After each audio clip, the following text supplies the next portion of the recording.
Sometimes, the most profound truths are hidden not by obscurity, but by sheer ubiquity.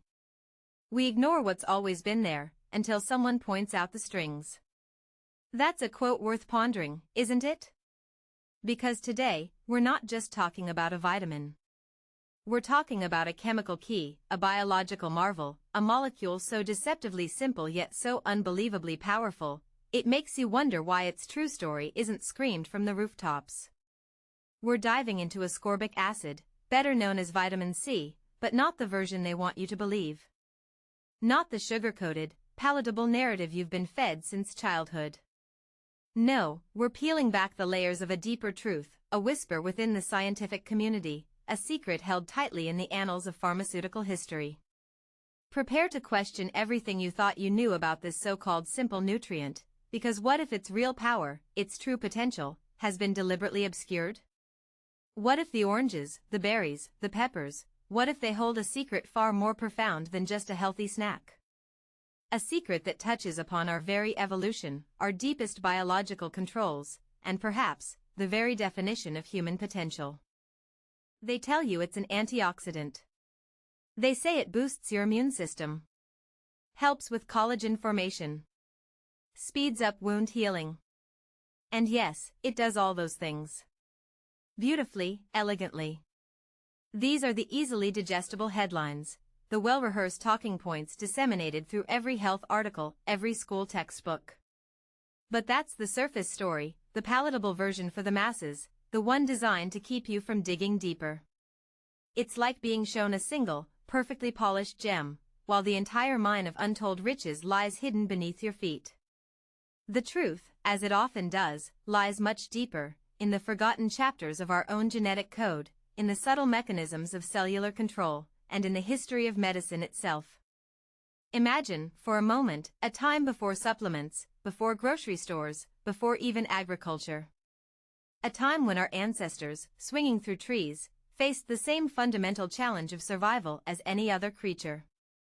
Yet, something fundamentally shifted in us, something that sets humanity apart in a way most people never consider. This isn't just about getting enough, it's about why we even need to get it in the first place, when so many others don't.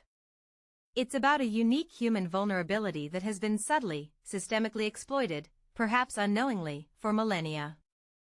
Here's the first inconvenient truth, a detail so profound it should reshape your entire understanding of human biology, a genetic oddity that echoes through our very being, deep in our ancestral past, a single genetic mutation, a silent error in the gulo gene, stripped our primate lineage of the ability to produce vitamin C internally, setting us apart from most other creatures on Earth. Think about that for a second. This isn't just a minor tweak, it's a catastrophic evolutionary severance. Almost every other animal on this planet, from a tiny mouse to a colossal elephant, can conjure its own vitamin C from glucose, right there within its own liver. They produce it on demand, in staggering quantities when under stress, when fighting infection, or healing from injury. A dog, battling illness, can surge its internal vitamin C production by tenfold, effortlessly marshalling hundreds of milligrams, even grams, per day. What do? We reach for a pill, hoping for a fraction of that innate, self-healing power. But not us. Not our direct ancestors. We lost that critical genetic blueprint, essentially becoming obligate consumers of external vitamin C. It wasn't a choice, it was an evolutionary lottery gone sour, a single, microscopic error with monumental consequences for our entire species. So, while other species are self-sufficient, effortlessly producing grams upon grams of this vital molecule when stressed or ill, we're left scrounging for it in our food, hoping we get enough. Enough according to whom, I wonder? This isn't just a biological quirk, it's a profound vulnerability, an Achilles heel stitched into our very DNA, making us uniquely dependent on an outside supply for a nutrient that most of life can simply conjure from within. What if this fundamental difference, this inescapable dependency, isn't just an accident but a leverage point, a foundational weakness that allows for a subtle form of control over our health and vitality? This lost ability, this biological severance from an internal supply, forces us into a precarious dance with our environment. We must constantly seek out vitamin C, or face the grim specter of scurvy, that ancient, insidious killer that still claims lives today in obscure corners of the world. Scurvy isn't just about bleeding gums, it's a slow, agonizing cellular collapse. Blood vessels rupture, wounds refuse to heal, old scars reopen, teeth loosen, bones become brittle, and eventually, the body simply gives up, devoured from within by a fundamental nutritional void. It's a disease born not of malice, but of tragic, systemic ignorance, a stark reminder of our absolute, non-negotiable need for this molecule. It reminds us that enough is a subjective term, a modern construct. For millennia, our ancestors consumed a diet rich in wild plants, often providing far more vitamin C than the paltry recommended daily allowances we see today. Were they just lucky, or were they instinctively tapping into a deeper requirement, a fundamental biological need that modern science, constrained by what can be neatly packaged and prescribed, has deliberately downplayed? It begs the question, if our bodies can't make it, and it's so vital for every single cell, why do we settle for the bare minimum, the amount simply preventing overt deficiency, rather than striving for optimal saturation? Could it be that true optimal saturation unlocks capabilities, protective mechanisms, that they would rather remain dormant? What if the current official recommendations aren't designed for optimal thriving, but merely for basic survival, keeping us just healthy enough to function, but never truly empowered? It's a subtle form of engineered mediocrity, maintained through a collective amnesia about our species' unique vulnerability. Now, let's peel back another layer of this citrus-scented onion. Even if you understand our unique dependency, even if you consciously try to consume vast quantities of vitamin C, there's another unseen barrier, a physiological gatekeeper, that controls your body's interaction with this powerful molecule. It's not simply a matter of how much you swallow, it's how much your body allows in. This isn't about scarcity in the environment, it's about a finely tuned, almost suspicious, internal rationing system. This leads us to our second intriguing fact, a mechanism that perfectly illustrates the intricate, often frustrating, control our bodies exert over vital nutrients, a control that seems almost designed to limit, despite its ubiquitous presence. Vitamin C's absorption in the human gut is capped by highly specific transport proteins, meaning your body can only absorb so much at once, regardless of how much you consume, a physiological bottleneck largely ignored. Think of it like this, your gut isn't a wide-open floodgate for vitamin C. It's a series of carefully managed turnstiles, the sodium-dependent vitamin C transporters, or SVCTs. These aren't just letting everything pass through, they're selective, they have a finite number, and they have a saturation point. You can chug gallons of orange juice, pop handfuls of supplements, and many well-meaning individuals do, but once those transporters are busy, once the turnstiles are fully engaged, the rest simply passes through, often with uncomfortable digestive consequences. You're literally making expensive urine, not because your body doesn't need more, but because it cannot physically take in more past a certain point through the primary absorption pathway. This isn't just a metabolic curiosity, it's a design flaw, or perhaps, a design feature that limits our innate potential. Why would our bodies, so expertly designed for survival, implement such a strict rationing system for a nutrient it cannot produce and desperately needs? Is this a natural limitation we must simply accept, or is it part of the subtle, systemic control over our health that we rarely question? It hints at a deeper game, where the rules of absorption dictate efficacy, and where a pharmaceutical industry thrives on slow, controlled drip feeds of solutions, rather than empowering rapid, systemic healing. They understand these bottlenecks, they design around them, often without ever truly educating us on the implications, implicitly reinforcing the idea that more is simply wasteful, rather than acknowledging the fundamental design constraint.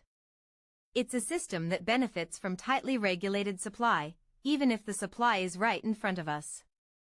This brings us to the murky waters of recommended daily allowances, or RDAs, a narrative carefully constructed and fiercely defended. We're told a mere 75 to 90 milligrams is sufficient for most adults. Sufficient for what? To prevent overt scurvy? Absolutely, yes. That much is true.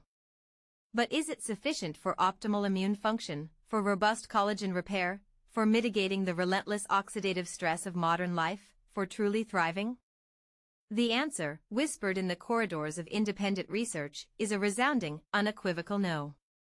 Yet, this low baseline becomes the official narrative, the standard against which all other claims are measured, effectively demonizing any consumption above this minimal threshold. They tell you it just makes expensive urine. They tell you it can cause kidney stones. They warn of phantom dangers, all to keep you within the confines of this tightly controlled dosage. And who benefits from this low baseline, this engineered scarcity of understanding? An industry that can sell you just enough to keep you well, but never quite enough to make you truly invincible. It's a subtle form of control, a narrative carefully crafted to maintain a certain level of health, a state of perpetual low-grade vulnerability, rather than unleashing our full potential. What if the very definition of wellness has been deliberately calibrated downwards, to keep us dependent, perpetually seeking, never fully achieving the vibrant health that might disrupt the entire system? An empowered, self-sufficient populace, thriving on inexpensive natural solutions, doesn't exactly drive pharmaceutical stock prices. It's a system predicated on illness management, not ultimate, robust wellness. Now, let's venture into truly uncharted territory, a dimension of vitamin C's influence that goes far beyond simple antioxidant activity or immune support. If the first two secrets felt like physiological handcuffs, prepare for something that feels more like a master key to your very operating system, a mechanism that controls the very expression of your genetic destiny. This is where the story takes a profound turn, burrowing deep into the subtle mechanics of your very being, the blueprint of who you are, and how that blueprint is expressed. Prepare for our third, most enigmatic fact, a revelation that should truly make you question the depth of this molecule's power. Beyond its celebrated antioxidant prowess, vitamin C plays a critical, yet often unmentioned, role in epigenetic regulation, subtly influencing gene expression by assisting enzymes that erase certain chemical tags on DNA. Epigenetics. Sounds complex, right? But imagine your DNA is a vast library, filled with countless books, your genes. Some books are open and being read, their stories being told, their instructions followed, genes expressed. Others are closed, even locked away, their stories silenced, their instructions ignored, genes silenced. Vitamin C, through its critical interaction with a family of enzymes known as TET dioxygenases, acts like a tiny, molecular librarian, capable of opening those locked books, allowing their stories to be read, or even rewriting the annotations in the margins that dictate how often they're accessed.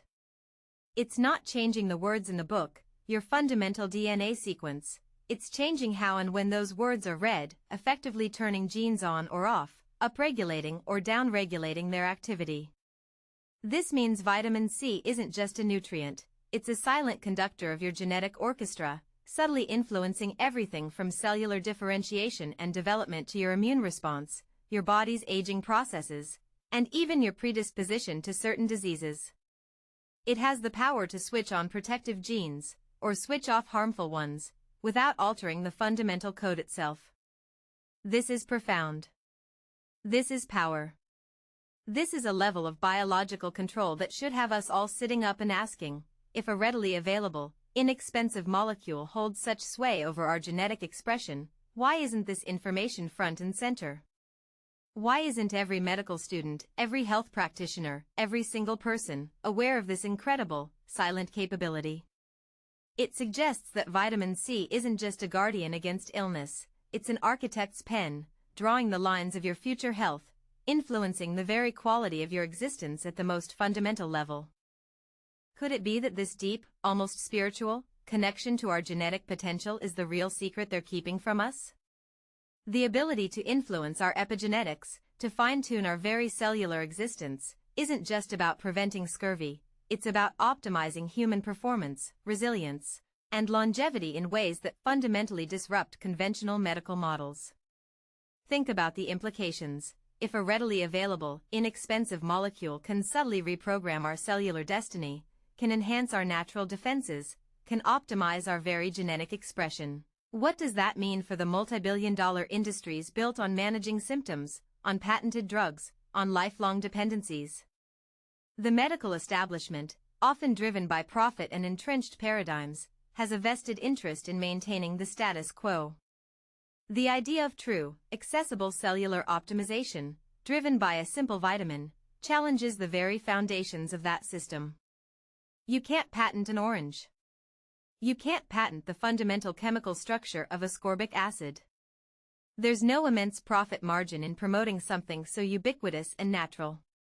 So, it's not necessarily a malicious conspiracy in the movie's and smoke sense, but a systemic, almost unconscious suppression of knowledge, where complex, patented solutions are prioritized over elegant, natural ones. The comfort of known, controlled, and profitable pharmaceutical solutions often overshadows the disruptive power of holistic, foundational understanding. A truth so fundamental, so potentially liberating, that its widespread acceptance would fundamentally shake the pillars of modern medicine and industry. This leads us to the unsettling crescendo of our journey. We've seen our genetic vulnerability, our engineered absorption limits, and now, its silent, almost mystical power over our very genetic expression. Each piece of this puzzle points to a grander narrative, a design that feels less like accidental biology and more like intricate engineering. So, here's the ultimate question, the thought that should prickle the back of your neck. If vitamin C is so fundamentally critical that its absence has been evolutionarily catastrophic for humans, if our bodies strictly regulate its uptake, and if it holds the key to unlocking our genetic potential through epigenetics, why is our understanding of it so deliberately superficial? Why are we still debating if 500 milligrams is too much when a gorilla, synthesizing its own, produces grams daily, surging production to almost 20 grams when sick? What if the true recommended daily allowance isn't merely to prevent a disease, but to unlock a heightened state of human resilience, a vibrant health that transcends mere survival? What if the constant narrative of just enough is designed not to protect us, but to limit us, to keep us just healthy enough to be productive, but never quite strong enough to question the system, never quite vibrant enough to reach our full, unbridled biological potential? The real secret isn't just what vitamin C does, but why its profound capabilities have been relegated to the sidelines, dismissed as fringe, or simply unacknowledged by the very institutions sworn to protect our health. It's a silence that speaks volumes. It's the sound of a truth being kept just out of reach, a potential subtly denied. So, the next time you peel an orange or reach for a supplement, remember this: you're not just consuming a simple vitamin. You're engaging with a molecular ghost from our evolutionary past, a silent epigenetic conductor, and perhaps, a hidden key to unlocking your full potential. A potential that they might just prefer remains locked away. And that, my friends, is just one of them.